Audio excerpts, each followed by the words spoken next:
So the idea of tithing regularly with the 10% number was something that we had talked about a lot over the years. And we had started and stopped probably no less than a couple of dozen times. And we always found various reasons to deviate from the plan. But there was something about that particular Sunday when we sat here that it felt especially convicting, like, oh, we can't hide from this anymore. Like, we've got to go all in and give this a shot. And I think a lot of it had to do with just the way that the message was conveyed and the challenge, which kind of speaks to me. I love a challenge. So I'm like, all right, I'm going to put this one to the test. And so we both walked out of here and looked at each other and said, I think it's time we go all in on this 10% idea, but not begrudgingly. Like, let's get excited about it and see what's going to happen. Let's really put this to the test. It's amazing. We did not miss one Sunday thus far, and it's amazing to see how God has worked on our lives individually and as a family. I think it's brought us closer. Mm-hmm. I think that I was always fearful that if we were, the amount we were giving, I was like, are we going to have enough in the end? And God has just been gracious and has blessed us abundantly, through our faith, but also financially, and being able to give generously to others as well. So it's actually something we just recently started doing with our youngest. So he's figured out how to get on Amazon. He knows where the buy it now button is, so he can be a little scary if he's on your phone. And so we thought, well, we need to help him understand the value of money and earning it and saving it, but also giving it. So we recently started an allowance with him, and he gets a set amount of money that he can earn, and then he has to save 10% and give 10%.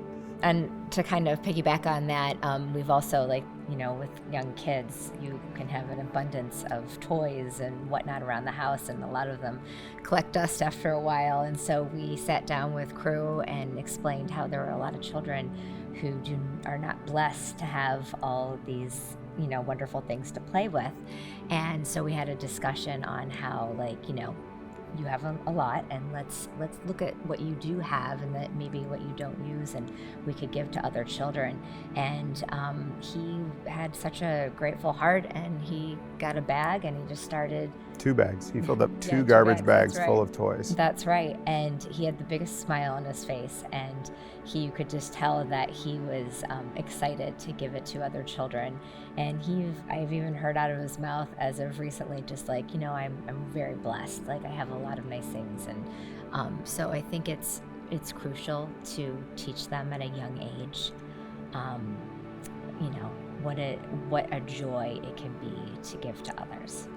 I would say if you want to do something exciting, take that big, bold step and go all in on that 10% tithing number, because it feels scary, but it's also, for me, it was so exciting. Like, okay, let's see what happens. And we saw incredible things happen almost immediately after we started doing it. Great trials, but then also amazing, dare I say, miracles.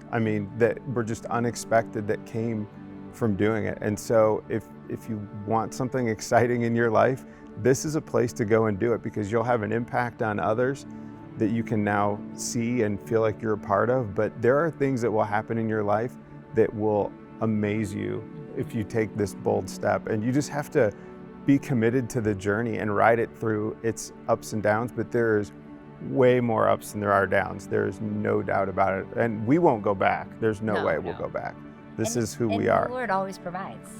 And it doesn't mean it's always monetarily, but he does. He always provides. And, we serve a big God, and we need to have big faith and big trust in him.